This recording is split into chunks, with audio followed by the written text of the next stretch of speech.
খুবই হতাশ হলাম। রক্তবীজ টু সিনেমাটা দেখে এলাম। দেখো ভাই, 2023-এ যখন রক্তবীজ সিনেমাটা বেরিয়েছিল সেটা বিশাল পরিমাণে হিট গেছিলো এবং লোকে পছন্দ করেছিল সিনেমাটা। সেই এক্সপেকটেশন নিয়ে রক্তবীজ টু সিনেমাটা সিনেমা হলে রিলিজ হলো। রক্তবীজ টু কি সেই এক্সপেকটেশন বজায় রাখতে পারলো? তো সেটাই আজকে আমরা রিভিউতে আলোচনা করব। কিন্তু ভাই, রিভিউতে যাওয়ার আগে কিছু কথা বলতে চাই।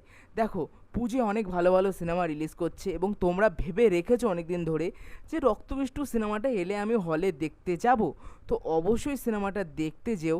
আমার রিভিউতে আমি ভালোও বলতে পারি, খারাপ বলতে পারি। আমার কোনটা খারাপ লেগেছে, কোনটা ভালো লেগেছে আমি নিশ্চয়ই বলবো। হয়তো তোমার আমার যেটা খারাপ লেগেছে সেটা তোমার ভালো লাগতে পারে। তো আমার রিভিউর পরোয়া করো না। যদি রিভিউটা দেখতে চাও অবশ্যই কন্টিনিউ করো, কোনো স্পয়লার থাকবে না। তো চলো রিভিউতে যাওয়া যাক। चलो भाई। দেখো ভাই, রক্তবীজ টু সিনেমাটা দেখতে গেলে প্রথমত তোমাদের রক্তবীজ সিনেমাটা দেখতে হবে। রক্তবীজ সিনেমাটার সাথে এটা পুরোপুরি কানেক্টেড রয়েছে এবং যে আগের ক্যারেক্টারগুলো ছিল সেটা আবার এই রক্তবীজ টু সিনেমায় ব্যাক করছে। এবং এই সিনেমার গল্পটা যদি ছোট্ট করে বলি, এখানে যে অঙ্কুশ ক্যারেক্টার প্লে করছে মুনির আলম, সে বাংলাদেশ এবং ভারতের মধ্যে ঝামেলা সৃষ্টি করার চেষ্টা করছে এবং সেটা আটকানোর চেষ্টা করছে পঙ্কজ সিনহা এবং সংযুক্তা। এবং সেটা কি ওরা পারছে বা না পারছে এটাই জানার জন্য তোমাদের সিনেমাটা দেখতে হবে। अच्छा। তো রক্তবীজ টু সিনেমাটা কি রক্তবীজের মতো হলো? আমি বলবো ভাই না। রক্তবীজ টু সিনেমাটা রক্তবীজের কাছে ধারে নেই।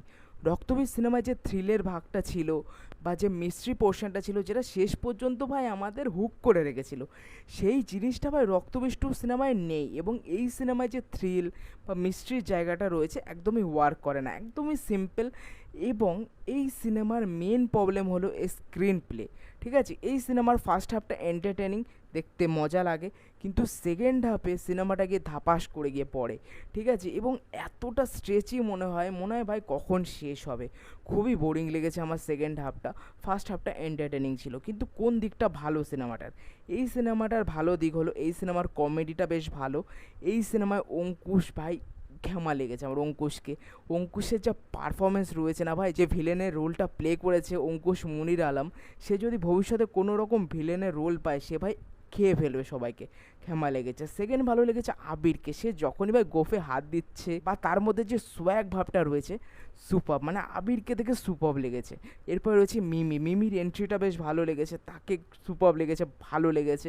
এবং আবির আর মিমির মধ্যে কিছু কমেডি পোর্শন আছে ভাই, তোমরা হাসবে, মন খুলে হাসবে, বেশ মজাদার।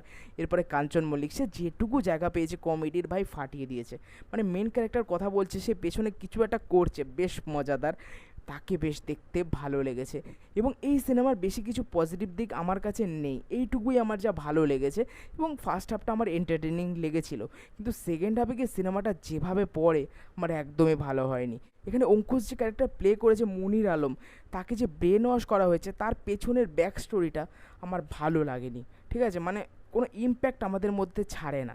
ঠিক আছে, এবং এই জন্য শেষ পোর্শনে গিয়ে কোনো কিছু ইমোশনাল জায়গায় আমাদের কোনো কানেক্ট করে না, কোনো ক্যারেক্টারের জন্য আমাদের ভালো লাগে না। রক্তবীজ সিনেমাটায় কী হয়েছিল, আমার স্ক্রিন প্লেটা ওখানে একটু বোরিং লেগেছিলো, কিন্তু ওখানে যে টুইস্ট ছিল বা অঙ্কুশের গোবিন্দ দাঁত মাজানা গানের যে ডান্স ছিল আমি খুব এনজয় করেছিলাম। এবং টুইস্টটা আমার ভাই চমকে দিয়েছিল। আমি বললাম এ কী হলো, কিন্তু এই সিনেমায় কোনো রকম টুইস্টই কাজ করে না, কোনো রকম মজা নেই। ঠিক আছে, শুধুমাত্র পারফরমেন্সের জন্য সিনেমাটা দেখা যায়। অঙ্কুশ, আবির, মিমি, এদের পারফরমেন্স খুবই ভালো, এরা নিজেদের দমে সিনেমাটাকে টেনে নিয়ে গেছে। কিন্তু তাও সিনেমাটা খুব লম্বা মনে হয়, 2 ঘন্টা 32 মিনিটের সিনেমা, এটা এমনিতেই বড়। আর দ্বিতীয়ত স্ক্রিন প্লেটা ঝুল হওয়ায় সেকেন্ড হাফে খুবই বোরিং লাগে। এটা শুধুমাত্র আমার ওপিনিয়ন। এবার হয়তো বয়স্ক অডিয়েন্স যারা রয়েছে তাদের সিনেমাটা ভালো লাগবে। ওভারঅল সিনেমাটা বলতে গেলে ফ্যামিলি এন্টারটেন, তোমরা হয়তো ফ্যামিলি নিয়ে ফুল যাচ্ছ, কিছু কিছু ক্ষেত্রে এনজয় করবে, বেশ ভালো লাগবে। এবং এই সিনেমার গানগুলো আমার একদমই ভালো লাগেনি। স্পেশালি লাস্টে একটা গান রয়েছে, ওটা বেশ ভালো লাগে, একটা গুজবাম্পস মোমেন্ট রয়েছে।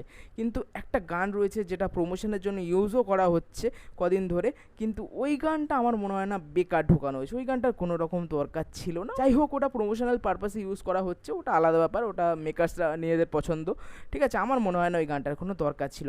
কিন্তু অর্ডার ছাড়া বর্ডার গানটা যখন হয় আমার এমনি ভাল লাগেনি গানটা, কিন্তু যখন হলে শুনছিলাম ওই বেসের সাথে যেভাবে হলে হচ্ছিল আমার ঠিকঠাক লাগলো, বেশ মজা লাগছিলো। এবং যে সিচুয়েশানটা ক্রিয়েট করা হয়েছে বেশ মজাদার, কিন্তু এগুলো সব ফার্স্ট হাফটা বেশ এন্টারটেনিং, মজাদার লাগে, মনে হয় যে ভাই সেকেন্ড হাফে কিছু একটা হবে, কিছু ভালো একটা টুইস্ট থাকবে, কিন্তু সেকেন্ড হাফটা যেভাবে ঝোলায় মনে হচ্ছিল ভাই কখন শেষ হবে সিনেমাটা। তো ওভারঅল মিলিয়ে রক্তবীজ 2 সিনেমাটা আমার কাছে খুবই অ্যাভারেজ সিনেমা মনে হয়েছে, ওয়ান টাইম ওয়াচ একটা সিনেমা এই পুজোয়। কিন্তু তোমরা অবশ্যই সিনেমাটা চেক করো, তোমাদের ভালো লাগতেও পারে, এটা শুধুমাত্র আমার ওপিনিয়ন, ঠিক আছে? পুজোয় অবশ্যই সিনেমাগুলো দেখো, তোমাদের আশা করছি ভালো লাগবে।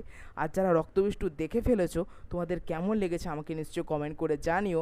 আর ভিডিওটা ভালো লাগলে লাইক করো, কমেন্ট করো, আর চ্যানেলটাকে অবশ্যই সাবস্ক্রাইব করে দিও। টাটা।